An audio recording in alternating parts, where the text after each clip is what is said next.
This is podcast 1 for the module Green Business and its motivations for organisations to green. So as a quick recap from the workshop on Friday, you'll be aware that the module is broken into 3 different themes. Firstly, looking at drivers and barriers for organisations to green and looking at some case studies. Secondly, looking at the operations and greening operations within organisations. And lastly, looking at business models, things like the sharing economy, and understanding how these types of things can promote sustainability within organisations. Also, as you listen to this podcast, you'll be aware of the flipped classroom. So instead of you guys sitting for an hour every week staring at me while I do a lecture, you can listen in your own time when it suits you, and then we can spend the time together in classes having discussion and debate and really engaging with the content. And you'll also be aware that there are 2 assignments. Within today's podcast, we're looking at what drives on organisations are to green, how can businesses drive change outside their own organisation, and barriers to some of these changes. In order to consider the drivers for sustainable action within any organisation or business, it's important to understand who the stakeholders are. Now, a stakeholder can be defined as someone who can be affected by the actions or decisions of an organisation, or someone who can affect the actions or decisions of an organisation. There are a number of different stakeholders that need to be taken into consideration. So for the next minute or so, I recommend you grab a pen and paper and write down as many people or groups of people that can influence or be influenced by a sustainability decision within an organisation. If you're on YouTube, then you will need to pause to do this.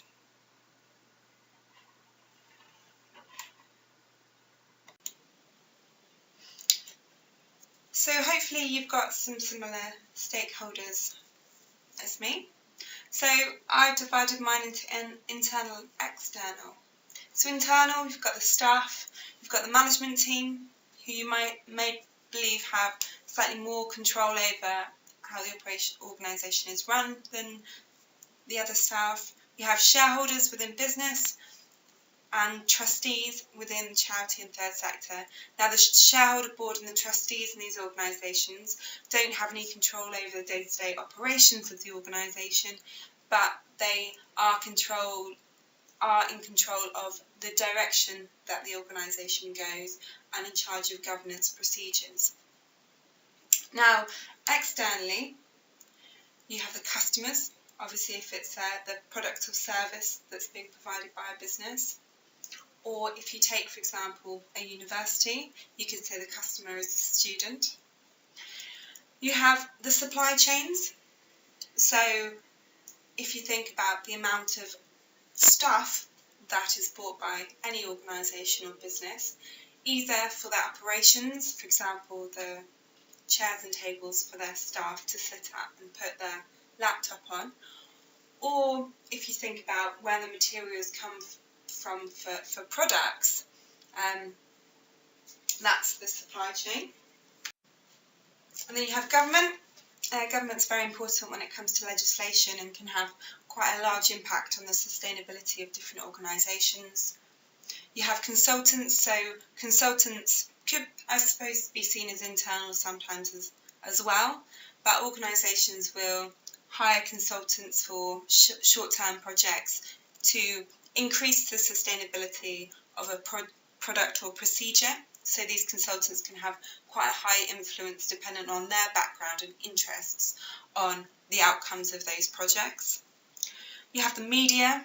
So public relations is very, very important for a business, and we'll cover that in a second.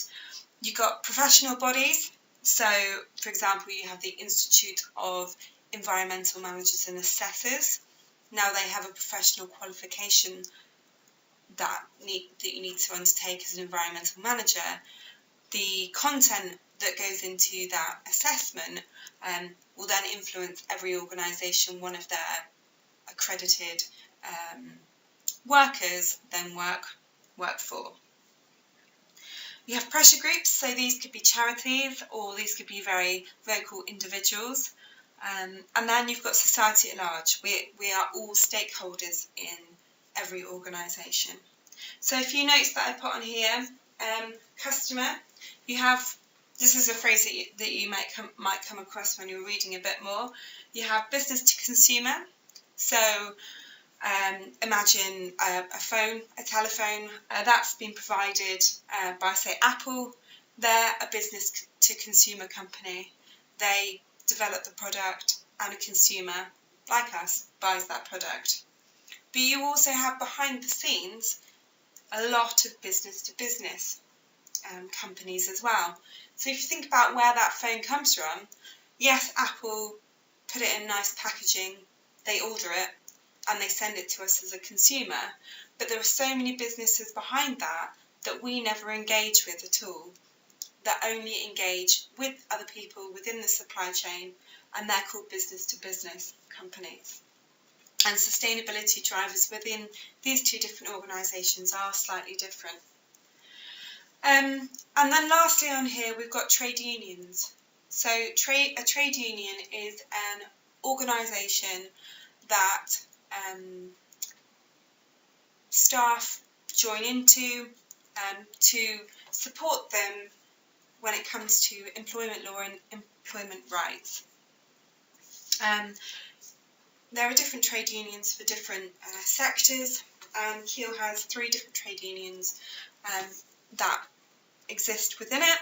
So a trade union will have a local office if the organisation is big enough and work independently within that organisation, but they're very, very connected to the national organisation. So again, both internal and external stakeholders. So if we think about these stakeholders, it brings us on to think about the drivers coming from these individuals that influence sustainability decision making within organisations. So here we've got some external and internal drivers, and we're going to go through each one separately. So the first area we're going to look at is legislation. So legislation is very black or white. If you want to perform your business or the organisation within a company or economic trading area, you have to adhere to the law of the land. So there's laws on numerous things, legislation on numerous things, going from hazardous waste, pollution control, what to do if you find a bat in a roof of a building that you want to take down because it's a protected species in the UK. But there's also legislation around employment law and disability rights, and then also financial legislation as well, to make sure there's transparency with the organisation's finances. You're not funding terrorism, or the money and the profit from your organisation is not going into money laundering. So the reasons why you may have to change your processes or practices, new legislation might be created that you then need to adhere to. You may need to do this quite quickly. Your organisation or business may change what it's actually trying to do, the markets that it's working in, or the raw materials it's working with, and new legislation applies to those markets or those materials that you then need to adhere to. And then auditing, so we'll cover auditing more as we go through the course, but auditing is generally done by someone external. They'll come in and look at the paperwork around how you're meeting legislation, or are you doing what you say you're doing.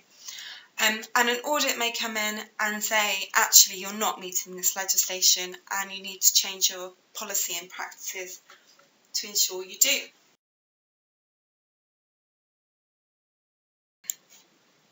It's really important for organisations not just to think about current legislation, but legislation that's going to be coming up in the future. So if a company is going to be investing, a few £100,000 in a new piece of technology, they really want to be scanning the legislative horizon and making sure in 2 years that legislation is not going to be coming in that means they can't use that piece of technology. So policies and practices may change for current legislation, but they also may change for expected legislation. For example, carbon taxes have been talked about before, and when this was discussed, a lot of businesses started working out the embedded carbon of all their products and what the implications of different levels of carbon tax would be.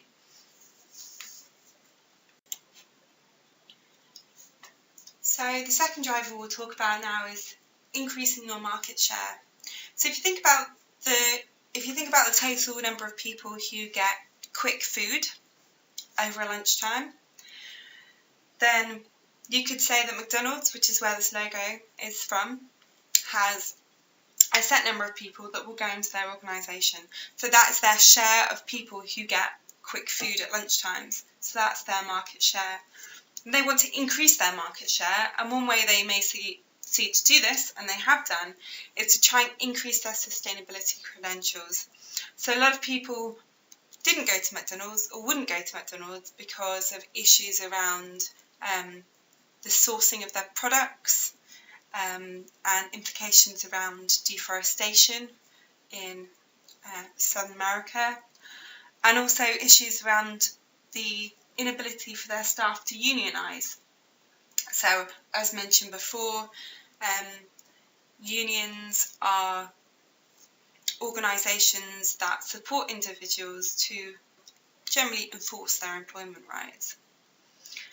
So McDonald's have, as they say, been on a bit of a journey, and now they are trying to attract people who are ethically minded but also want a quick bit of food. So they've changed their sustainability processes to really attract a new type of people and increase their market share.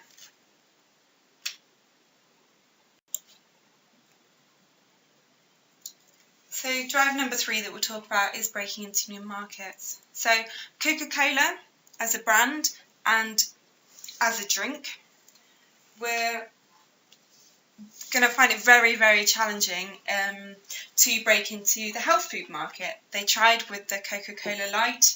I'm not sure exactly how successful that is, but I don't feel that it was successful as they'd hoped.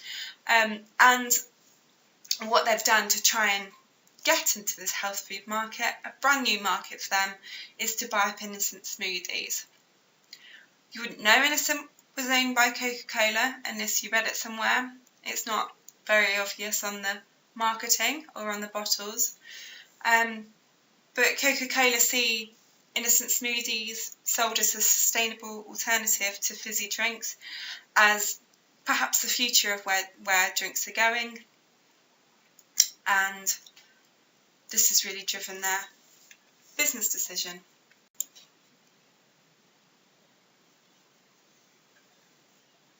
So the next driver, reducing costs, is sort of the keystone of why environmental management became so prominent across organisations. The understanding that the organisation can often save a lot of money by investing in pro-environmental schemes. A really great example of how this works is the Salix Revolving Green Fund here, which is funded by HEFCE, which is the Higher Education Funding Committee of England. So what they do is they lend universities money to make changes within the building structures and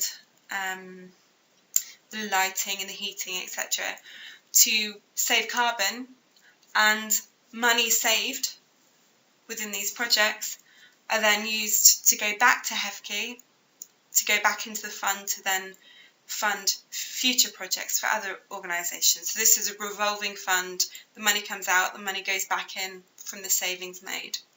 So a really good example here of University of Brighton, and this was in a report from 2014, is they invested £250,000, so £250,000, and they were able to save £138,000 and 627 tonnes of CO2 per annum, and they'll go on to generate these savings for over 20 years. So that's just an amazing amount of money that will be saved from this project that may not have been saved before, and the money will go back into the fund only after 2 years for someone else to do a similar project with. And this is LED lights, and LEDs are becoming a lot more prevalent within university estates, purely because the payback is so short on these. Positive PR is a really big driver, and we're seeing that more and more recently with social media campaigns about things like microbeads and plastics in the oceans. And companies want to be getting on board with these trends, we could call them, about concern with the people that they're trying to sell products to. And Apple's a very good example. Now, here in the Greener Guide to Electronics from 2017 that Greenpeace have created, we can see Apple here on the graph as almost at the B level, doing a lot better than some of its competitors. Now, back in 2012, in the last production of the Greenpeace Greener Guide, they did really, really badly. And it's interesting to look at the shift and consider what's happened for this shift to happen. And Apple have committed to 100% renewable energy in their whole supply chain. Now, if they pull that off, that'll be really, really impactful, both in countries like the UK, but also in the global south, where a lot of the products are produced. So some of the other big issues that the electronics industry get negative PR for are things like workplace chemicals. So Greenpeace have picked up that there's still a lot of chemicals and unregulated chemicals within the workplace and the factories that are producing these electronics. The use of recycled materials is still very limited, so it's generally raw materials that will go in to produce your new phone. There's a lack of transparency. For example, Amazon have done particularly bad in terms of transparency for environmental performance. And one of the big issues in electronics is planned obsolescence. So this is when it's planned for a product to break after a certain amount of time with the intention that the consumer will purchase something new. For example, Apple were in the news where it came out that they admitted that they slowed their phones down after a couple of years because they were saying it's as the battery life reduces, then the phone needs to slow down to ensure that it stays on for longer. But this is a very controversial thing, and this obsolescence is planned into electronics a lot. So PR and how companies are perceived by the public is very important. Protecting a business or organisation's supply chain is also one of the real drivers at the moment around sustainability changes. A lot of companies rely on specific raw materials, whether that's rare earth minerals for their products, or with the example of Cadbury's here, they realise that they rely on the cocoa from a very specific area of the world, a very small geographic area that is at risk of really being damaged in the future from the impacts of climate change. So businesses are now looking at these raw materials within their supply chain and saying, how can we ensure that we can still get hold of this material in the future at the price that we need it to be at to ensure we make a profit in the future. So Cadbury's have brought in this Cocoa Life branding. They're working very closely with the farmers, ensuring they're using sustainable practices on these farms, and also they're increasing the geographic region where this specific cocoa is grown. It may not be the business itself that relies on these raw materials, but the business, through the business-to-business relationship, may rely on another business who does rely on a specific raw material. Now what you're finding is businesses working very closely together to ensure the supply of these raw materials, even when it's not directly controlled by them. And as I say, reliance on specific geographic materials as well. You're finding things like phone take-back schemes. So rare earth minerals are getting rarer and getting more expensive. And phone companies are realising that actually to ensure they can access these materials in the long run, they're going to have to start recycling and reusing them themselves.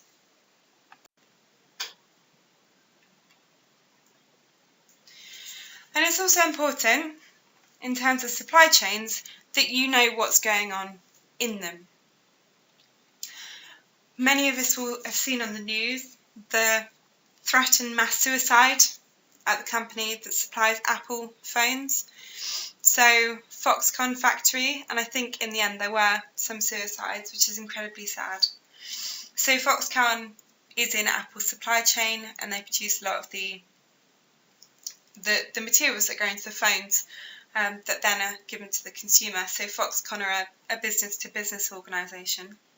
And when this happened, in the UK, the consumer didn't know who Foxconn were, but they knew who Apple were, and Apple were purchasing from this company. And therefore, in many people's minds, it was Apple.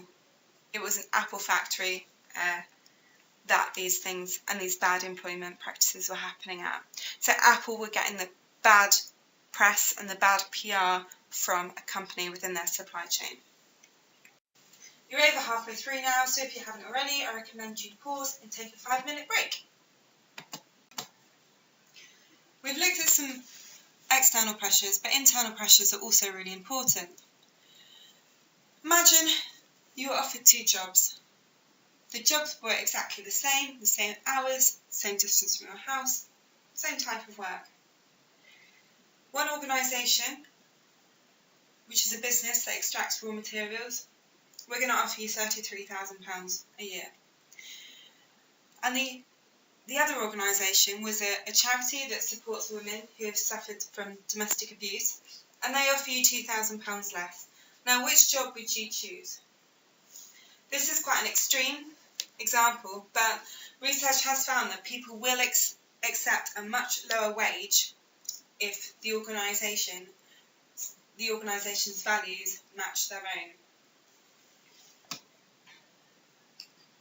Pro-sustainability measures, therefore, have been seen to increase both the recruitment and the retention of staff. Some people will only work at organisations that they believe are trying to contribute positively to society. If you take somewhere like Pret, which is a coffee shop, they're organic, everything's sort of fair trade or the equivalent branded, and at the end of the day, their food doesn't go in the bin. Anything that's left over, it goes to homeless shelters, and they also support different charities, especially around around homelessness, to try and support people within different cities. And staff there will know about this, and they will hopefully be very proud of this. And because of this, if you're offered a job at Pret or another coffee shop who doesn't do these type of really beneficial things for society, you probably will go and work at Pret. So again, I'm not saying it's the reason that Pret do it, but it definitely will help with staff recruitment and retention. But also, staff notice things that management don't. Management aren't always involved in the day-to-day operations of the organisation, in the small jobs that keep the organisation running. Members of staff will notice, I've written here, when lights have been left on, when there's something in the process they're undertaking that could be more efficient, more effective. And they also may notice negative implications of unsustainable actions and unsustainable practices that management might be separated from.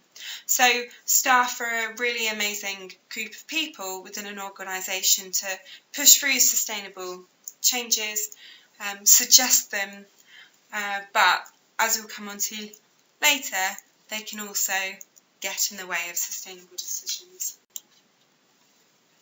So the last driver we'll look at is the management group or the governing board of an organisation. Very often, heads of businesses will be seen as prioritising profit over the planet or over people.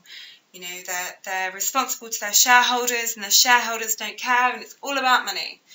Whereas if you look now, very many leaders in big corporates or even small and medium-sized enterprises understand the implications of their businesses on the people around them or on the planet, and actually want to realign what they do to make a positive impact.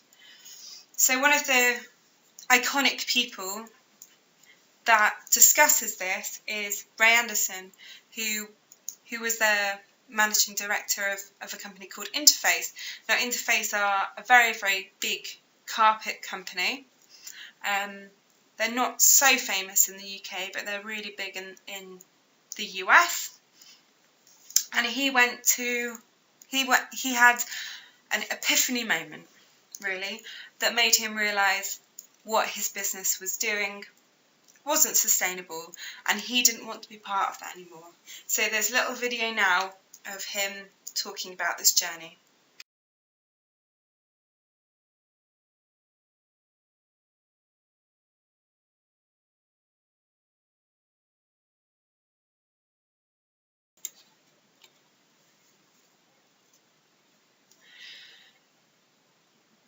There is also an opportunity for organisations not just to change their own policies and practices, but actually to drive change outside their organisation. So we've covered a few times about the importance of sustainability understanding within supply chains. Where are your goods from? Where are they going to? I was working at one point for the world's biggest paint manufacturer, AkzoNobel, only for a short placement, but I'd been requested by an oil company to measure the embodied carbon within paint. So there I was doing all these calculations about embodied carbon in paint. And the reason I was doing that for this paint company was because I'd had a request from another business who'd had a request from their shareholders because of concerns about future legislation around carbon emissions. So I was doing this work for one company, but then that information became commonplace within their products. They started calculating the embodied carbon of all their products, and that information now flows to numerous businesses and changes how the supply chain works. We've also mentioned professional bodies. So, as mentioned before, you have environmental managers who sign up to professional bodies and professional standards, and those professionals will be in organisations across the sector. It's the same when it comes to HR professionals, engineers, procurement specialists. They'll all have their own professional body who all have views on sustainability within organisations. If those professional bodies create change within their accreditation schemes or provide new information about sustainability within that profession, that has a massive impact across many different organisations. And then organisations are interconnected because they're in the same marketplaces as each other and competing. If McDonald's, which they did, started selling fruit as part of their Happy Meals, how long is it until all the other fast food chains also provide a healthy alternative for their customers? So just understand that organisations do not work in isolation. They're really interconnected, and a ripple effect can happen in sectors where you see a massive change in a very short amount of time. Organisations can also have a really big impact on the outside world through the training of their staff and creating positive, sustainable habits for their staff. So it's been found that if staff are expected to recycle and get into the habit of recycling at work, or are expected to switch lights off when they leave a room, then these habits will spill over to behaviours at home.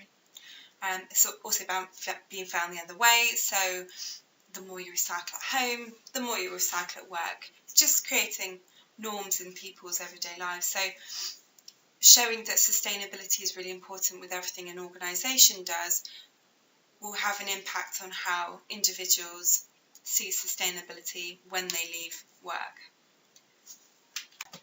Businesses also have an opportunity to influence consumer practices and what they see as the norm. Listerine, mouthwash was massive at one point because the marketing told people that, they didn't want smelly breath, and a way not to have smelly breath was to buy this new mouthwash that they created. So they have influences on consumers to buy, and businesses create these new markets, but they can also have really good influences on people and change the social norms.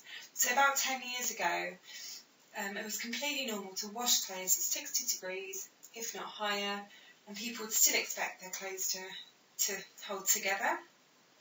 But that changed, that social norm changed, and this is the reason why. So if you just press play now, you will see the video.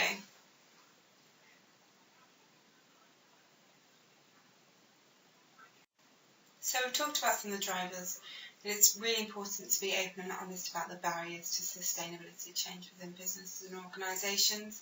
So I'll just give you 2 minutes now, just write down as many barriers to sustainability progress as you can, and then I'll present some of my thoughts for you to compare and contrast.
So some of the barriers that I've written down are issues with cash flow. So we saw with that Salix fund, to get the LED lights in, it was £250,000. Now if you're a big international corporation working in multiple sites with big profit, then perhaps you have that type of money that you can invest and then recuperate that money through a revolving fund. But for many organisations, having that money up front is a problem, and some loans are available, and that's developing more recently. But it's important to understand the investments that may need to be made, and the need to justify the long-term benefits of that investment. Something else to consider is the long run versus the short run. So when it comes to sustainability, due to those investments of money that we mentioned before, you often need to prioritise long-term profit over short-term profit, because that short-term profit will be gone because it's being reinvested. if we look at some of the types of businesses that are starting up now, the tech startups and things, they don't expect to last longer than 2 years. They expect to come into the tech market, make a load of money, or a lot of them will fail, but make a lot of money and then disband the company, get new skills together and start a new company. They're not worried about the long-term profits of their organisations, the long-term stability of their supply chains. So organisations like that, have some more barriers that need to be overcome, and different drivers will influence the sustainability within their products and services. So other priorities might hamper a business or organisation making sustainable decision at that time. So if there are other internal issues, legal issues, employment issues, or they're breaking into new markets, etc., they may not prioritise sustainability and the time and money needed to enact the changes, even if they really agree that those changes are needed and it will benefit them in the long term. So sometimes it's about when pressure is put on organisations and the right time. Sometimes organisations need to be in the right place at the right time to enact some of these changes.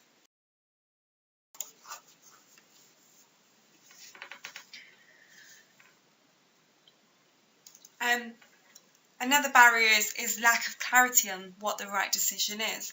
We'll be going over a few examples of this within the workshop. But sometimes it's really hard to pit all the different priorities against each other. Do we prioritise environmental, social, financial, long-term financial, short-term financial? Do we prioritise the social implications of the good within the company that we're selling it, or do we prioritise supply chain?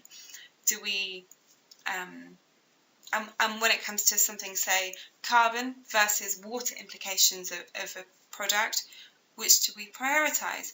So it can be quite fuzzy, there can be sometimes a lack of clarity about what the right decision is, and sometimes that can lead to indecision and changes not being enacted. And sometimes you find that some companies or organisations will make a sustainability decision, and actually it turns out that may have been the wrong one. So something we'll look at in our workshop is using paper towels versus electronic hand drying. How do we consider which is the sustainable decision in that? And then another one which is not internally controlled by the organisation, that's a barrier to sustainability, is the lack of direction with future legislation. So short political cycles, there's legislation that's being considered and then that's shelved. New legislation has been considered and that may go through, or it may be shelved, and it's quite challenging for businesses in such a fluctuating external market to be able to prioritise and invest the money in the technologies and processes and procedures that are going to last 10, 20 years. So some organisations are less averse to investing in those uncertain situations. You also find that in some organisations there's a lack of specialist knowledge. So again, using an example of a big multinational company, they may have 5 people in their sustainability team, each one with a really in-depth understanding of energy, procurement, supply chains, etc. However, when you look at a small company who only have 10 people working for them, it's quite rare that one of those people will be a full-time environmental professional, environmental specialist. So they may have to get that experience from external consultancies, but some companies just don't have that knowledge and therefore are unable to act on that knowledge, which then obviously risks the long-term profit of their business. And lastly, something that's really important to consider when talking about sustainability within business and organisation is staff resistance. We talked before about how staff can push forward these changes, and they know how to increase efficiency, they know where the waste is happening, but actually staff can be the biggest resistance to these changes as well.